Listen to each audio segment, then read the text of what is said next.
Well, welcome to another Friday night. Last week we started looking at neglect trauma, and I hope it was helpful for you. It's such an important topic, and it's what I talked about is that the fact that as I deal with teaching trauma, it's very easy for people to understand big T trauma when horrific bad things happen to you. It's very difficult for people to understand little t trauma or neglect trauma when good things that should have happened to you didn't happen to you. And so that's what we've been trying to understand a little more closely. And we've been borrowing from Janice Weber's book, Running on Empty. And so what I want to look at today is the types of parenting that result in neglect. And this is not an attempt to beat up parents. This is an attempt to help us understand that if I parent this way, my child's going to feel neglected so that I can become a better parent. It's important to understand that emotionally neglectful parenting can often look like healthy parenting. And that's what you're going to see today. But there can be some dramatic differences. And I hope I can explain that and point those out to you so that you can begin to realize that this type of parenting can look wonderful at one level, but the child can feel emotional neglect. So I want to give you 16 types of parenting that result in neglect. Go through it quickly because it's a lot of material. We've covered much of this in other materials, so you can check it out there, but let's dig in. So the first type of neglectful parent is a narcissistic parent. And again, we've talked a lot about this, but let me just summarize it very quickly and show how it results in neglect. The narcissistic parent is the parent who they see themselves as kind of superior to everybody, and so they're operating out of this very confident, charismatic, in charge type of thing. But what we've seen is that narcissism comes out of deep shame. And it's an attempt to try to solve shame. If everybody admires me and looks up to me, then I'm going to feel better about myself. And so narcissism needs to be fed. They need a mirror or an echo, somebody that's saying you're wonderful on a regular basis. And so they're constantly wanting to have their greatness confirmed by others or validated by others. That becomes a key part of understanding narcissism. And so a narcissistic parent needs their children to confirm regularly how great they are as parents. Now, what happens to a narcissist is if somebody doesn't confirm that, or somebody blasts that and exposes that they're not as great as they think they are, then the narcissist can turn difficult and ugly and mean, and they can become cruel. Beyond that, narcissists appear very strong and confident, but actually, because of the deep shame, they're easily hurt and they're very emotionally weak. Narcissists tend to hold grudges. They blame their failures on everybody else. They never take ownership for their mistakes. They punish people all the time, banishing them to the doghouse. They throw temper tantrums all the time if things don't go their way. And so they can be emotionally dysregulated whenever everything isn't going their way. And they become this miserable, cruel person. Narcissist never likes to be wrong. A narcissist likes to hear themselves talk. And a narcissist is always judging others because they have to be superior to others, so they always are finding fault in others, and they can judge others harshly. So, when a narcissist becomes a parent, they demand that their children behave in a way that makes them look good. Children are an extension of themselves, trophies that show how wonderful they are. That's the purpose of the child, is to reflect how great the parent is. And so if the child makes a mistake, they're making the parent look bad. And so it's not about now nurturing the child, teaching the child, helping the child through that mistake. It's now punishing the child because they make the parent look bad. And so what you can see from that is the child then is being emotionally neglected. Their needs aren't being met when they're struggling or when they're making mistakes. They're being punished because they're making the parent look bad. And so huge emotional neglect comes out of a narcissistic parent. So another way to understand this is a narcissist parent doesn't really understand or recognize that the child is separate from them. They just see the child as an extension of them. And so the child is defined not by who they are as an autonomous being. The child is defined by the parent's needs. And if the child tries to express their own needs, then they're being selfish. If the child tries to express their own emotions, then they're being unreasonable, belligerent, selfish, wrong. They have to just be a duplicate of their parent in order to be okay. They're an extension of the narcissist. Well, that results in huge emotional neglect. Another part of narcissistic parents is that they just don't have the ability to care about or understand what somebody else feels. All they know is what they feel. And they want everybody to respond to that and take care of that. They don't have time to respond and understand how somebody else feels. And that results in huge emotional neglect. So that's a very brief summary, but whenever you have a narcissistic parent, children will be neglected emotionally in big ways, in damaging ways. Second, authoritarian parent. Now, that term for many of you, you would better understand it if I said old school. And this is the type of parent that children are meant to be seen and not heard. Spare the rod and spoil the child. And so the whole focus of authoritarian parent is that children are to obey. Children are to do what they're told. So they require a lot from their children. They expect the children to follow their rules without questioning them.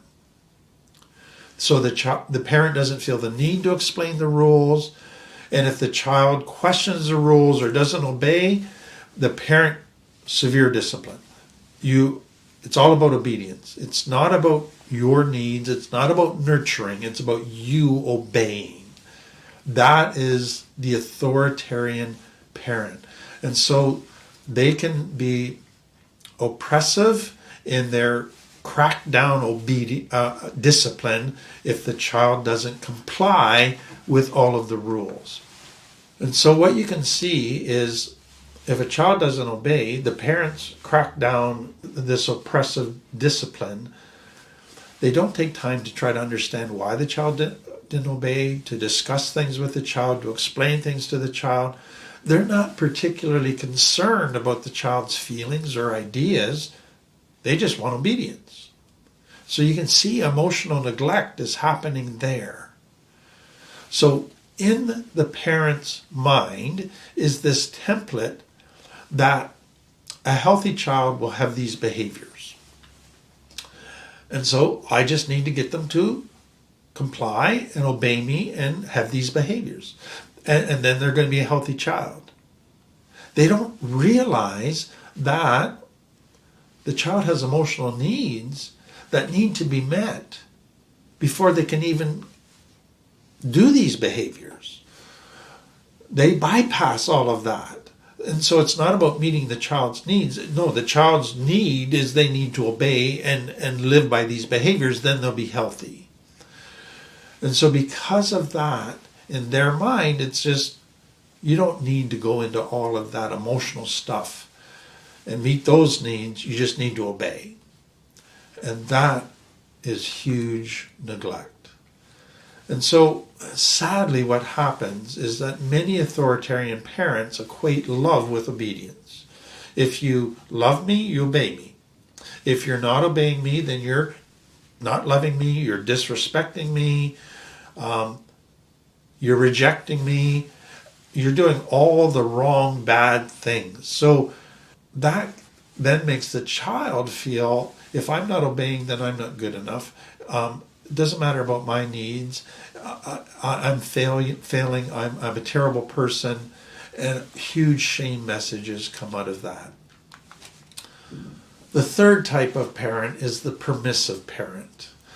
So the permissive parent is kind of just lets the kids do what they want. And so at best, they want their children to be happy. Just do whatever you want to be happy. But at worst, they simply don't want to do the work necessary to be a good parent. It's just too much work. Either way, they don't provide for the child the limits and structure that a child needs to grow up healthy and be able to set healthy boundaries for themselves. And so the child grows up without boundaries. So for this parent, for many, saying no just takes too much energy. So to force a child to do a chore, that's too much work. I got to fight too much resistance from the child. To deal with an angry child, that's just too much work. To have your child not like you for a while because you set a rule for them, that's just too painful. I don't want to ever have to experience that, so I'll just let them do what they want so they like me right now. So the permissive parent, they find it easier to do the child's chores for them than to make the child do them for themselves. They find it easier to bail out the child and have the child like them in the moment than to set boundaries and have the child not like them, or to have the child experience painful consequences from their decision. And so you can see that to the young child, a permissive parent often appears to be very loving, but their needs aren't being met. Their emotional needs aren't being met. They're just being let do whatever they want. Their parents aren't saying no to them. When they're in discomfort and struggling, their parents don't have the energy to help them work through it. They just kind of do it for the child. And so the child begins to feel emotional neglect. So on one hand, they go, I seem to have such loving parents, but why don't they ever say no to me? Why don't they ever do hard work in helping me grow up? And over time, they begin to lose respect for this parent, but they have that very divergent opinion of, they're so loving, but yet they're so neglectful. How do I reconcile that? The next one is a tricky one. It's the bereaved parent. Now, many bereaved parents are still able to be there for their kids. But for some, when they're going through times of deep loss, where they're grieving themselves, they are so overwhelmed by their own pain, by their own grief, by their own needs, that they just aren't able to be there for their kids. Or they're going through deep loss and they've never had tools to deal with their own loss because of their own childhoods. So they don't even know how to help themselves grieve, let alone help their children grieve. And so as a result, either of those scenarios, a child grows up feeling when a parent is grieving, I don't matter anymore. I'm now a burden. I'm too much. And they often will get neglected because their parent is overwhelmed by their own grief. So many parents, when they're grieving, they go into survival mode. And it's like, I just have to keep meeting my child's physical needs. And I got to keep my nose to the grindstone and just be there for my child's physical needs. But they're not there for their emotional needs. That's just asking too much. The fifth is the addicted parent.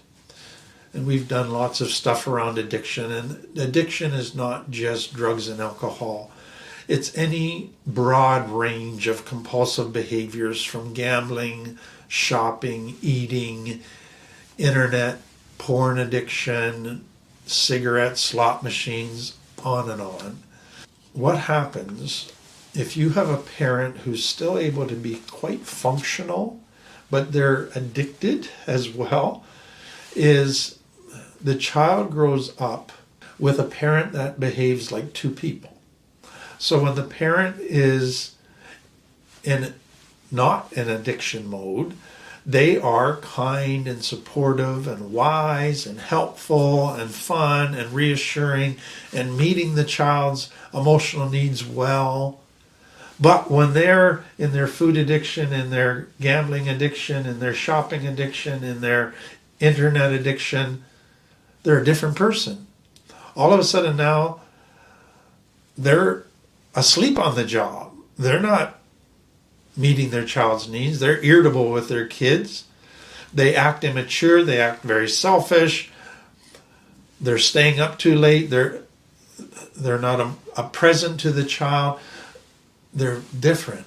And the child's needs are not being met when the parent's in that addictive mindset. And so that can result in a child growing up feeling a whole bunch of anxiety because they don't know what to expect on any given day. They can't predict what parent will show up today. And so they live in this anxiety of, will my needs get met today? Will my parent be cruel to me today? Will I get yelled at today? It's just a very painful thing. One of the things that can happen when a parent is caught up in their own addictions is they don't even notice their child's emotions. They get into this tunnel vision, absorbed, obsessed with their addiction, that everything else just fades away. They don't even see their child, notice their child's needs, and they can't relate to their child because the addiction has taken over. And so again, huge emotional neglect takes place. The next one is a parent who's depressed or severe mental health issues. And so this is a parent who has little energy or enthusiasm for the job of parenting. They can hardly get out of bed. They can hardly meet their own needs and get through a day, let alone take care of kids. And so, unlike the narcissistic parent who demands attention from their kids, the depressed parent doesn't want connection with kids, doesn't want attention from kids. They want to disappear. They want to just retreat into their own world, isolate, focus on themselves and what's wrong with them, and they don't have the energy for anybody else, and they have nothing to give. And so they're missing an action. And if they are present in the room, they're not really present. They're often irritable, glum, don't talk, just sit there. And so the child feels like a burden. The child's needs aren't being met. But one other thing can happen. A child who grows up with a depressed parent, they don't get validated. The parent doesn't connect with them. Parent doesn't give them attention when they're good. Parent's just glad they're good. Just let them be. And so how does a child connect with a depressed parent? How does a child get attention and validation from a depressed parent? By being bad. That's the only time they get noticed. That's the only time the parent takes the energy to connect with them, even it is to go on a rant and tell them how terrible they are. But to the child is, well, at least that's one way to get connection. And that's better than nothing at all. And so that can set up some very unhealthy dynamics. Another result that comes out of this is that when a child grows up with a depressed parent and they constantly feel like a burden, constantly feel like their needs are too much, they begin to go, I have to make my needs not matter. And before long, they get to the point where they don't even matter to myself. You neglect your own needs. You don't even care about your own needs. You think your own needs are bad and make you weak, and so you neglect your own needs. Number 7, a workaholic parent. So of all the addictions that we talked about, this is the one addiction that gets validated in our society today. We value people that work hard. We value people that end up getting a big house and a big salary. That proves they're successful. That's a reward that everybody seems to want. And so workaholism in our culture is often valued. But it does so much damage in the emotional neglect area. So workaholics are driven, successful people who are admired by everybody in the culture, by friends, by colleagues, by the community. They get awards, but they're not there for their kids. The kids suffer in silence. And if the kids complain, people go, how can you complain? Look, you got a big house, you got a swimming pool, you've got all kinds of wonderful things. You got a great life. You're not being neglected. And the children are made to feel bad for complaining about, but I don't have my parents' attention. I don't get connection with my parents. And so what's happening as workaholic parents go about their day is succeeding in their jobs has higher priority than the needs of their children. They can farm those needs out to nannies and others to take care of. They have to succeed and make money. And so the children feel I'm not good enough, I don't matter, my needs don't matter, my parent doesn't value me enough to connect with me and meet those needs himself. And so the child feels this tremendous emotional neglect.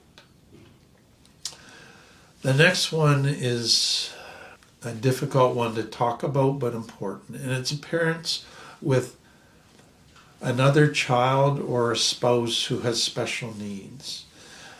And so this is not a parent who's trying to neglect their children. This is not a parent who wants to neglect their child.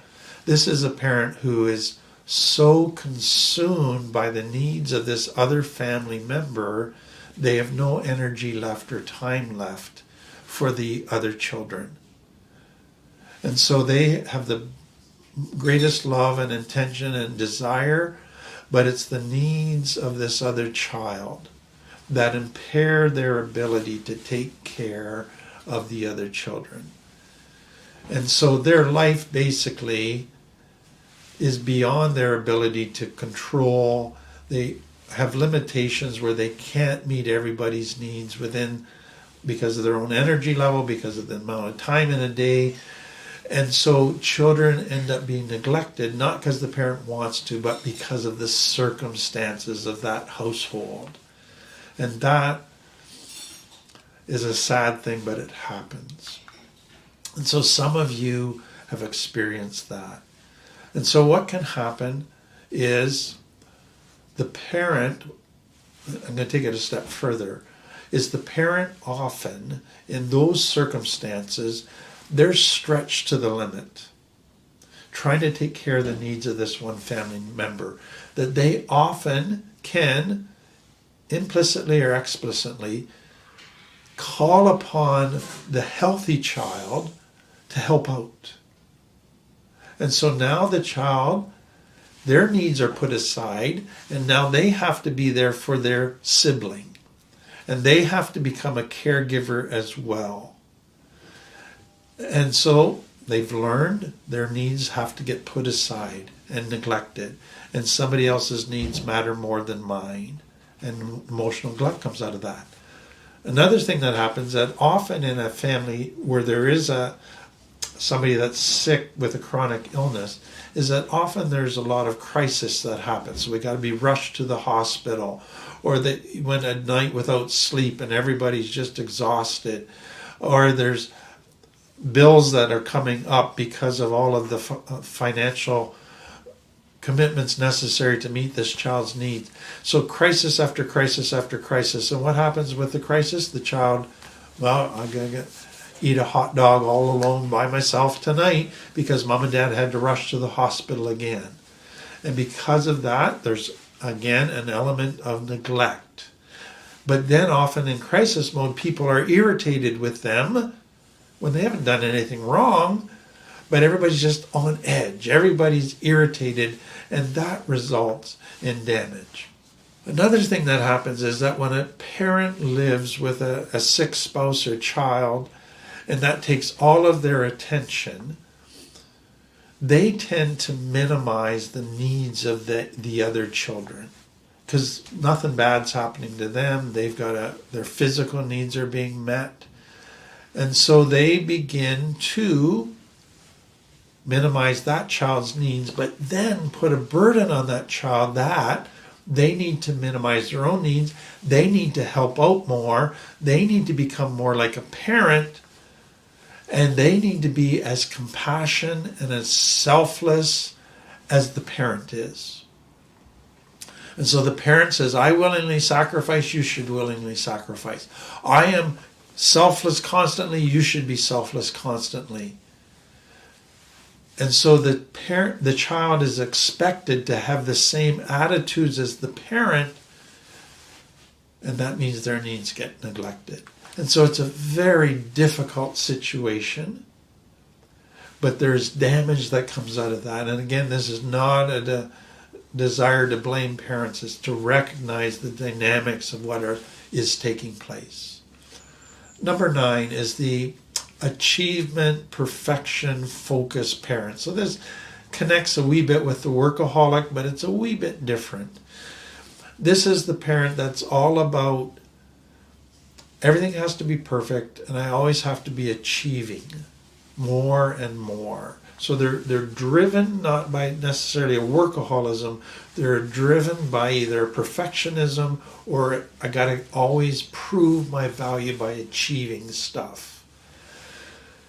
And so a child that grows up with this, when they come home with their report card, it could be straight A's, but the parents, instead of validating that, go, next time I hope it's all A pluses.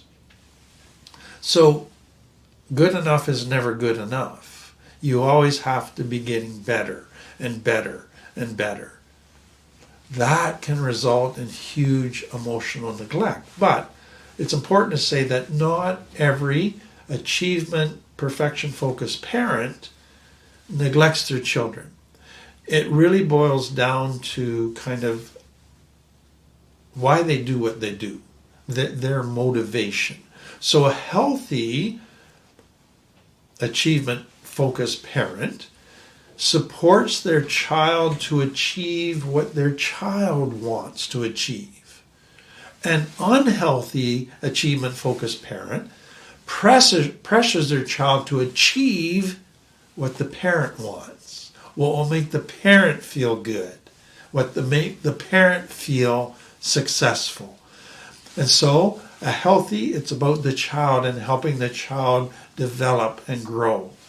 Unhealthy is pressuring the child to make me look good and feel good. Sometimes the motivation for that is the parent says, I didn't get a lot of opportunities growing up, so I'm going to give you lots of opportunities and you need to take them. So it's all trying to make up for the deficit the parent had in their childhood. Or the parent in their childhood said, I almost made it to a professional athlete status but didn't quite. And I've regretted that all my life. Now I want you to make it to a professional athlete. So you're going to live out my dreams. That can be a motivation. And so again, what happens with that, it's all about achieving, and the child's emotional needs get neglected. The next one, and this ties in a bit with the narcissistic parent, but it's the sociopathic parent, and it goes a wee bit deeper. And so the key characteristic of the sociopath is the lack of conscience, that they can hurt others, they can do all kinds of things And it's just like it doesn't bother them. They don't think about it afterwards. They don't feel guilt. They are totally shut down internally. That's the extent of their own personal trauma, is they have dissociated from emotions, from conscience, from any feelings of empathy. They just don't have it. It's all about themselves. It's all about their success. It's all about their control, their power. That's the sociopath.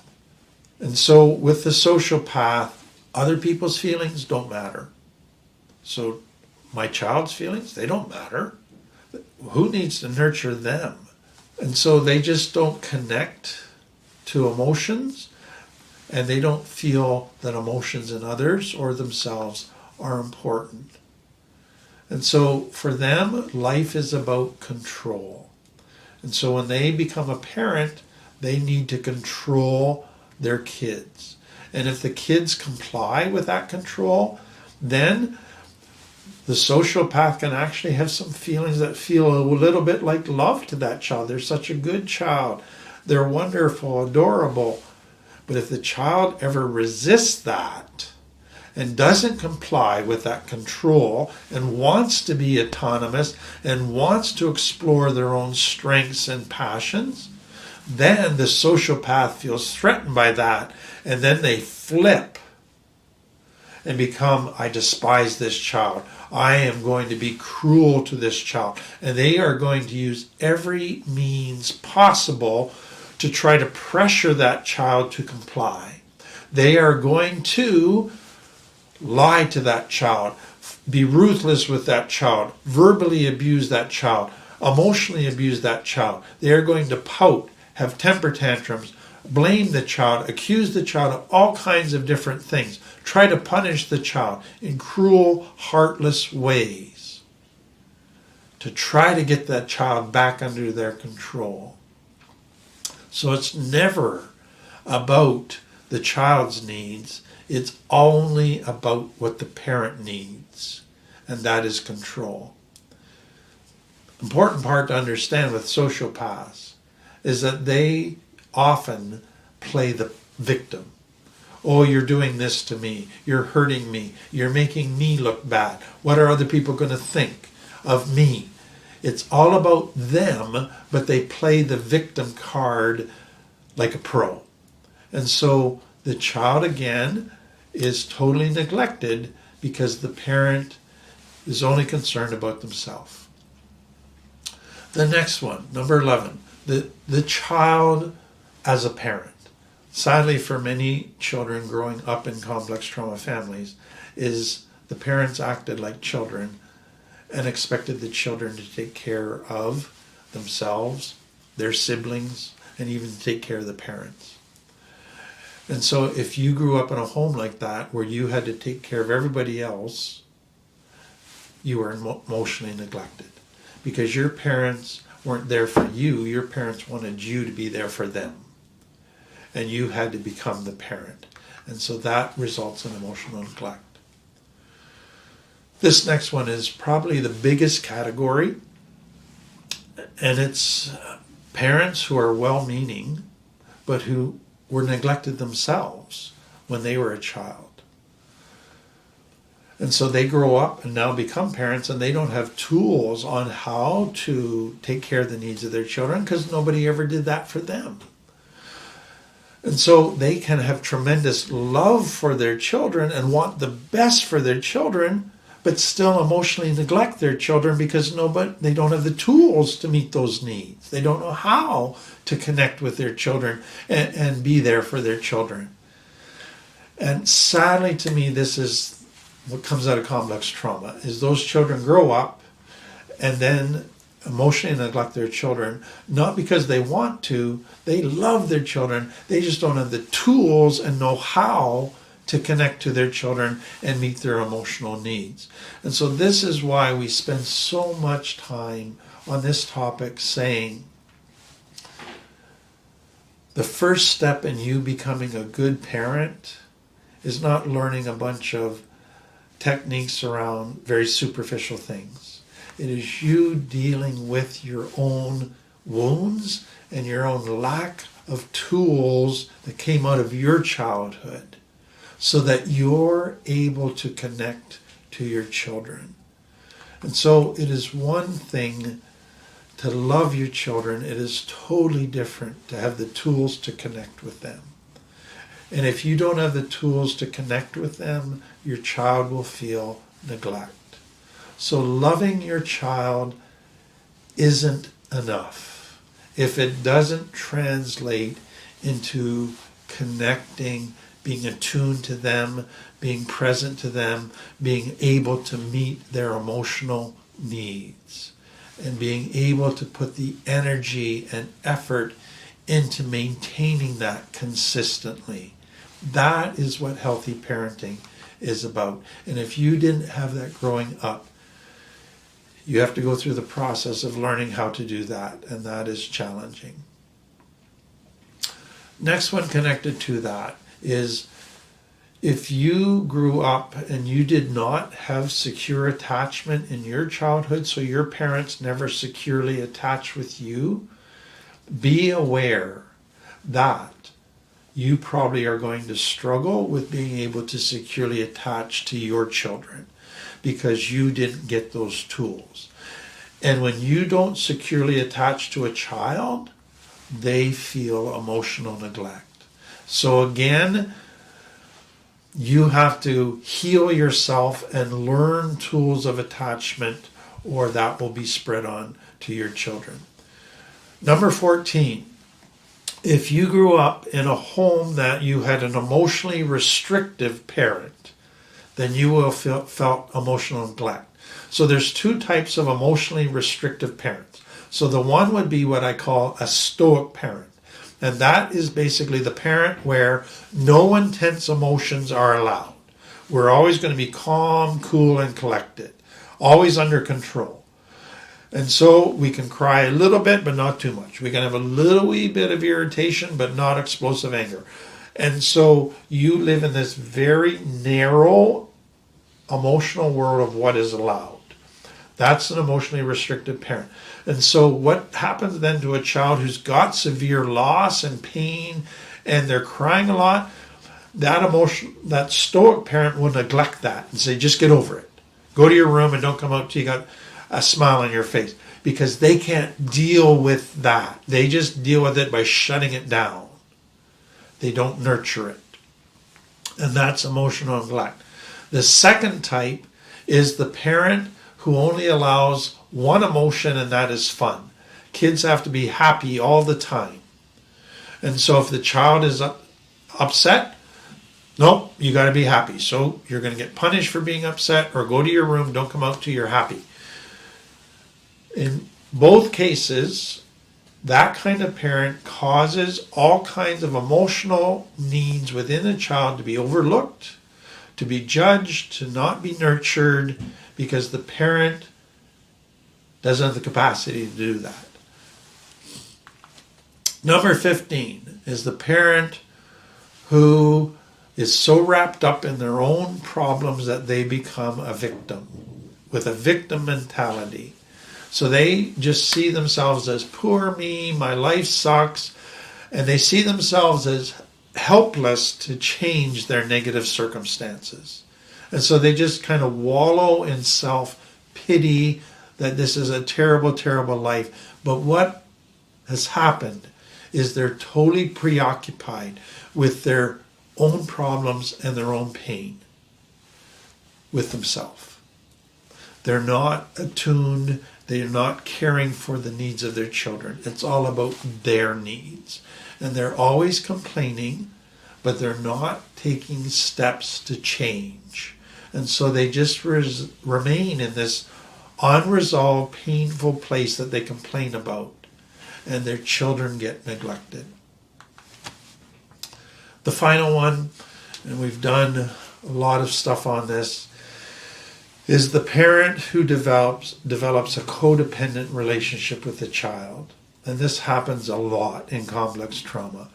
So the parent makes the child feel responsible for taking care of the parent's emotions. So if the parent's sad, the child feels they have to cheer their parent up. If the parent's upset, the parent makes the child feel that they have to cheer the parent up. And so the child grows up more attuned to everybody else's emotions and taking care of everybody else's emotions and feeling responsible for everybody else's emotions, but their emotional needs never get taken care of. And so that comes out as emotional neglect as well. So that's 16 types of parenting styles that result in feelings of emotional neglect. Now, some of you, that might take you to guilt, and I don't want you to spend time beating yourself up. I want you to learn from this so you can change, so you don't pass this on to your children. For others of you, this might have led to a whole bunch of insight into, wow, I didn't see all of that, but I can see how many things about my home were wonderful, but they're definitely because of how my parents parented me was emotional neglect. I get it now. I see that I do have emotional neglect, which is neglect trauma. I hope that from that you can then begin to explore how that emotional neglect has affected you and get the help that you need. Well, that's the end of another Friday night. Hope this was helpful to you. Have a great week.